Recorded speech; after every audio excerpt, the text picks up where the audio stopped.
Hey guys, I'm finally back with another tutorial after people have literally been shouting at me for not making more. My first one hit almost 40k now views on YouTube, so it's about time I make another one, I guess. Anyway, I think I will be making quite a bit because I'm not too bothered with production at the moment, and I think it's actually a fun way to get into it again. I haven't really been producing a lot lately, and I've mostly been doing like loads of weird styles. Been doing trap, progressive house, weird trap, and a little bit more trap, and then some electro house, and yeah, basically lots of different kind of styles. But anyway, I just made this uplifting, or Proglift, I guess you would call it, Proglift track that is a bit different from the other one I made, the tutorial.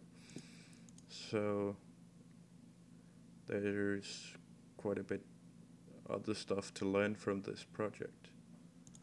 I know people also ask me how I do my sustained basses, not the rolling one. This is kind of a hybrid. It's both rolling and also sustained, kind of. But anyway, you can just listen to it here. There is quite a lot of latency.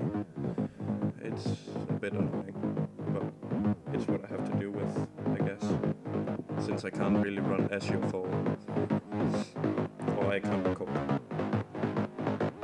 I'll just sort out the bass.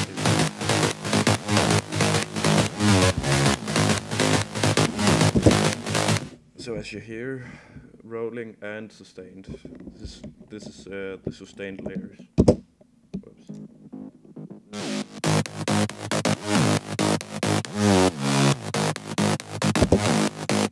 And here you have the rolling. Whoops.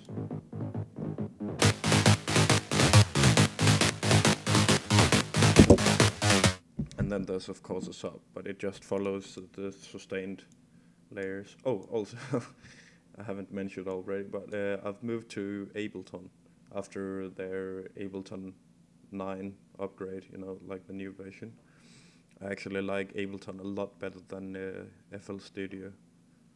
So as you can see down here, I still have FL Studio, but I mainly just go there for the piano roll. I just like the workflow in Ableton a lot better, even though it's a bit more messy, I guess. But it's just so much faster. You can get down a proper idea in 30 minutes and work from there. It's just so much faster to get into your track, and then you're all about like the vibe, and you can continue working a lot better.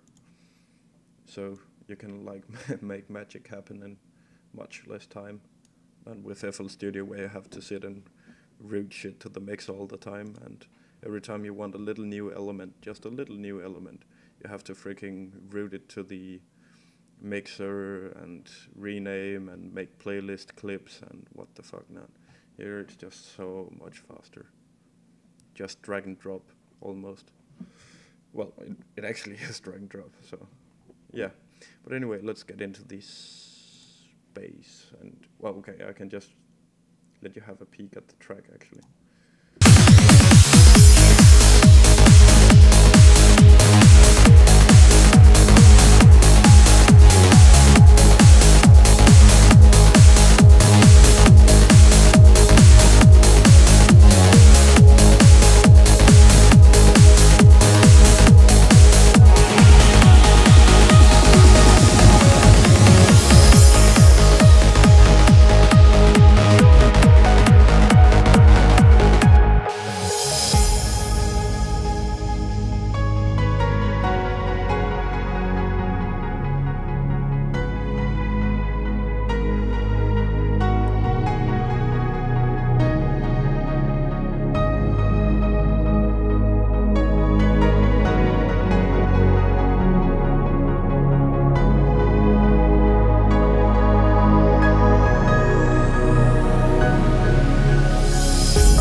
that not working?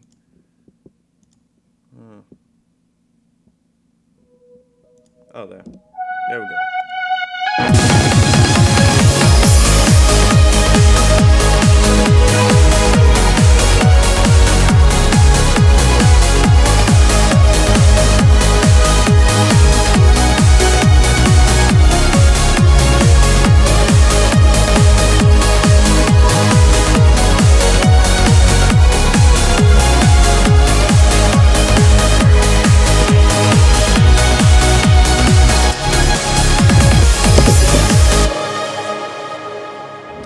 Okay, so yeah, that's basically most of the track. I think you get the idea about it now. Loads of reverb shit in the breakdown, a funky lead that comes out of nowhere, a very, very, very boring build-up, a very boring first part of climax, at least after you've heard it like 1,000 times over and over. So, about every uplifting track where you sit and make it for a full week and get freaking tired of listening to the same shit over and over again. Anyway. Okay, into the bass. So basically, I've slimmed down a bit. I think some of the guys in the other tutorial was a bit afraid of the 7 layers. Well, this time around it's only 5 layers. So I guess it's a bit better on your CPU this time around, if you want to recreate it or whatever. Anyway, I started with this layer, I think it was.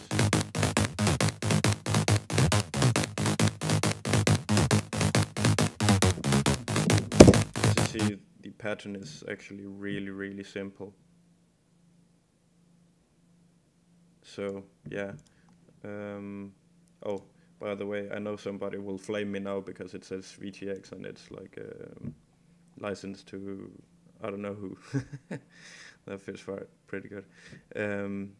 I actually have the legit version, but I just formatted my computer and it was faster to actually just get the pirate copy.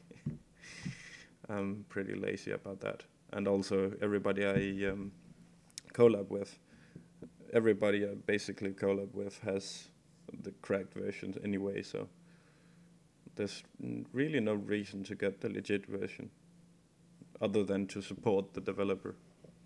So yeah. Basically just, you know, when you do the rolling things like in the other tutorial, you don't want any sustain. You put the decay down pretty well, the release up a little bit, just so it doesn't get like a cracking noise when the note ends. And just source basically all the way, a little bit of white noise. EQing, keep it simple. Something new is I really, really like to cut around 300 Hertz because it's a really muddy area, so, and you don't really need it that much if you compensate by boosting around it. So yeah, basically a little bit high end, boost around 140, always low cut. As also said before in the other tutorial, always low cut, no matter what it is, always low cut. Just do it at different hertz, at different points, of course. Okay, this is the other one. This one is a bit more sparkly, a bit more, it's a bit thinner, but it has a bigger sound to it. So therefore, what I like to do is make a fat synth that I put mostly in center, boost the low, as you can see I did here, and then get another synth that is a bit more thin, but has more spikely high end. And then, as you can see, I boosted higher here, so it doesn't have around 140 anything. Again, cut it around 300. Actually not boosted. I don't really know why I didn't do that, but anyway. And then I really like to spread it out. My choice of poison for this is this S1 imager. I really love it. It's from Waves plugins.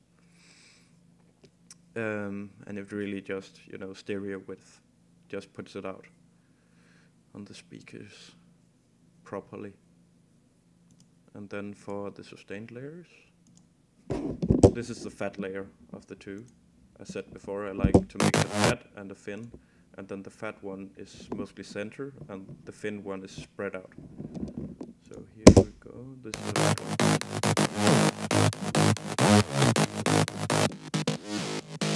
Again, as you can hear, more sparkly high end, but very thin sounding compared. So just you spread that out again with the S1. Again, only 130 here. This is like the stereo width knob, as you can see. Only 130, which is not, it's not like butt loads. It's just, but you have to remember this is only like the bass. So it doesn't have to be like, well, I just gotta measure it. Oh, it doesn't have to be like super wide. Then there's the sub. Same as always. Just a saw sub. That's local. Really nothing fancy at all. Oh, and always, as always, I use a buttload of portamento in the bass. I kept it at 5, I think. Yeah, exactly 5. And I did that for all of them. Oh, the pattern here. I can show that for the sustained one. This is again, I really don't like the piano roll in Ableton. I think it's whack, but I usually go to FL Studio, make my MIDI clips, and then I import them to Ableton. So I actually think I did this in FL as well. Yeah, I did. And if you want to compare to the rolling, it looks like this. As you can see, like when it does the key changes here, it changes keys together with the sustained one. So they go like together. Otherwise it would sound a bit weird. I think you can also see it even here. If I do this, you can see like it changes keys together, and also here.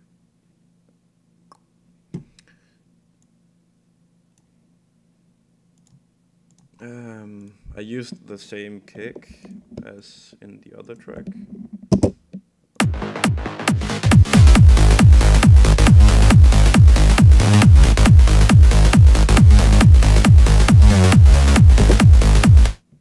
Same sidechain as well. Oh, well, kind of. I just use the kick, and I always shorten my sidechain signal. I'm getting a lot of messages today. Anyway, I just shorten it by using show fades, and you can basically just pull this down till you get like around a fourth of the kick. Basically, you can just try and listen what sounds good. And then the whole thing, the whole group, all of these 4 synths, excluding the sub, I have those processed together in a group, like a bus in FL, doing a bit of multi-band compression, just to get that mid. Basically, it's mostly like the mid you want to get from that. Sausage Fattener, love that plugin. Maserati GRP from, again, Waves. Really good plugin, actually. I don't use it that much, but it gives a lot of warmth for the bass, basically. You can also, if you're into like the super saw enhanced sound, big super saw, Johan Wilbur, whatever, You can also use the GRP to get like a really fat sounding synth or synths. And then there is, of course, a sidechain. Generally, for when I sidechain in Ableton, I like to put the ratio about 7 when it's like the bass. And for the sub, I put it all the way up. And if I have like plugs, pads, whatever, I put it a bit down to around like 4 or 5 in ratio. Fresh, put quite a bit down.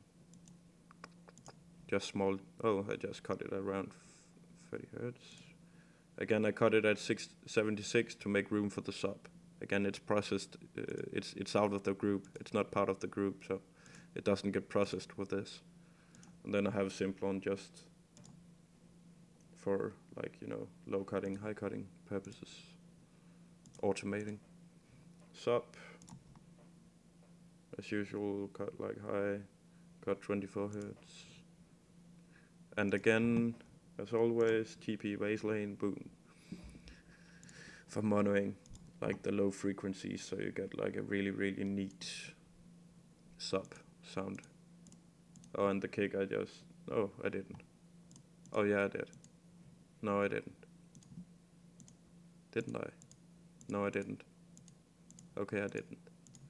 I thought I thought I EQ'd the kick and actually gave it a bit more around 65 hertz, you know, to get it like a bit more bassy, but apparently I didn't.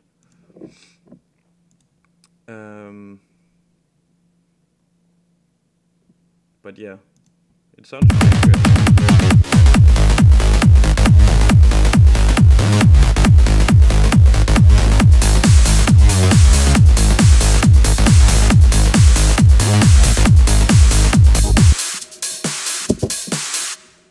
For percussion, just very simple. I actually used a lot of Activa, I think it is, Activa Trance Essentials, something like that. I spoke to him at Luminosity and I told him how much I love his pack. It's really nice. It's just simple stuff.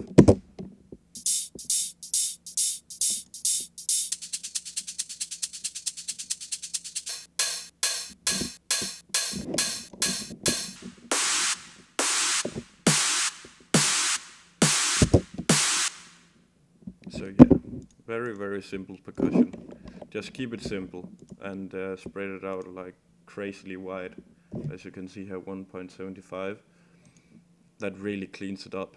I've found like if you really spread your percussion out really wide, it really helps clean up the mix, and it really makes your percussion sound much more clean because it doesn't interfere with all your synths and shit. Like so. Oh, also effects. I also spread that out just a little bit, 120, so not that much. Lead. What is this lead? Oh, it's a plug. Basically, just put some shit and put reverb on it, and it will sound good. So yeah, it's only 2 layers, I think. Yeah.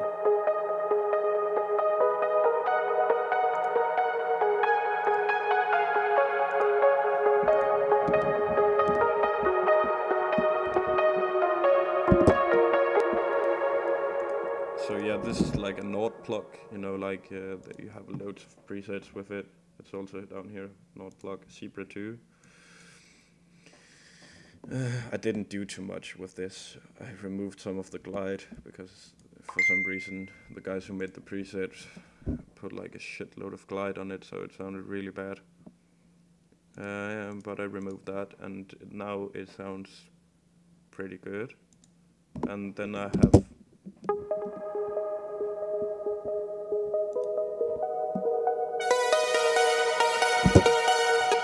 a very sparkly other plug that sounds kinda good, I think. But anyway, it sounds alright together. And then I have like pads. It's just, I think it's just, yeah, it's just 2 Nexus. I think one of them is like the choir, yeah, string choir and simple. Really love this preset.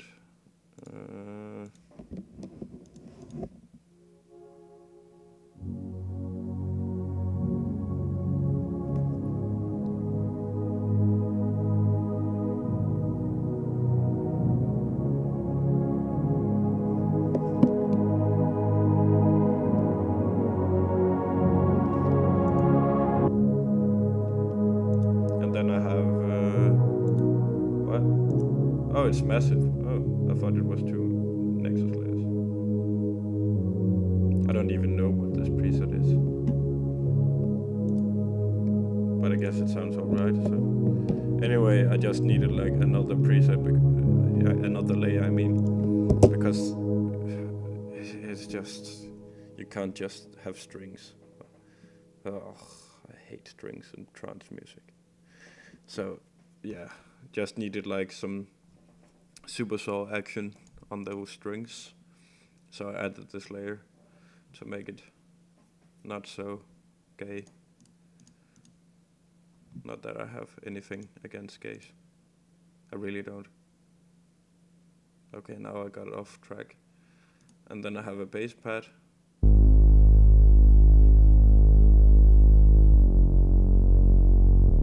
Oh, loads of portamento.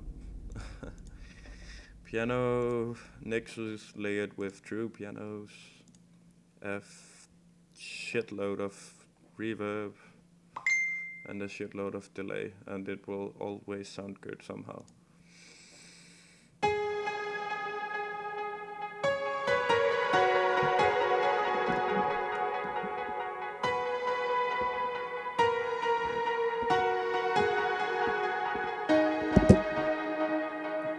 Get in on... Yeah, no, fuck that. Oh, and yeah, basically for the reverb, Arts Acoustic, a compressor, compress the shit out of that. Again, stereo width and low cut. And for delay I used Bionic Delay. I think it's a free plugin, if I'm not too sure. I think it's a free plugin, but it's actually pretty decent, I think. And again, low cut, low cut, low cut, low cut. Oh, and then I have this funky lead.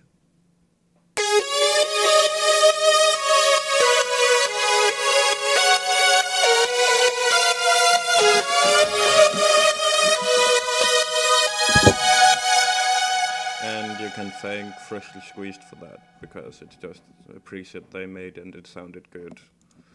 And yeah, that's about it. And then I have like a riser. I used it for... Actually, it was just a part of the build-up originally. It's like a riser, and then I figured why not keep it in the climax.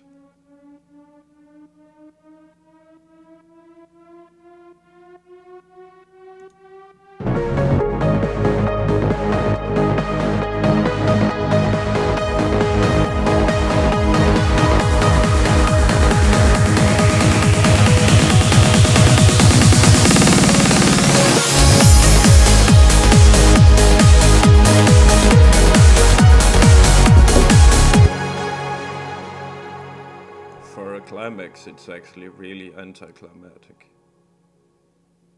I don't know why it sounds so weak, but yeah.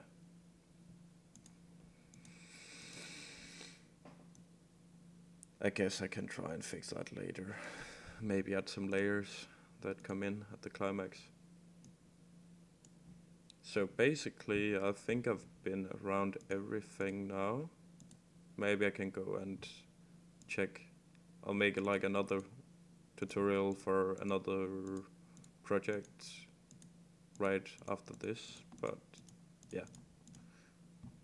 I don't think there's much more to say about this project actually. It's only, it's only 37, wow. I don't think I've ever made it a project this simple before, but it works fine for me at least. Maybe add another lead at the climax just to make it a bit bigger. But yeah.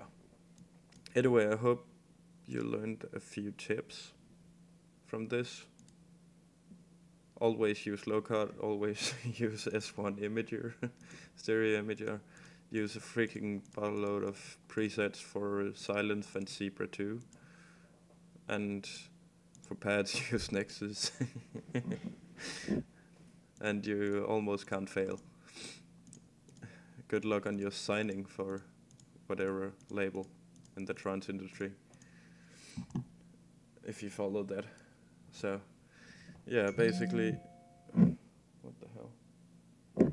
Oh yeah, but yeah, that's enough for now. I hope you learned something, anything,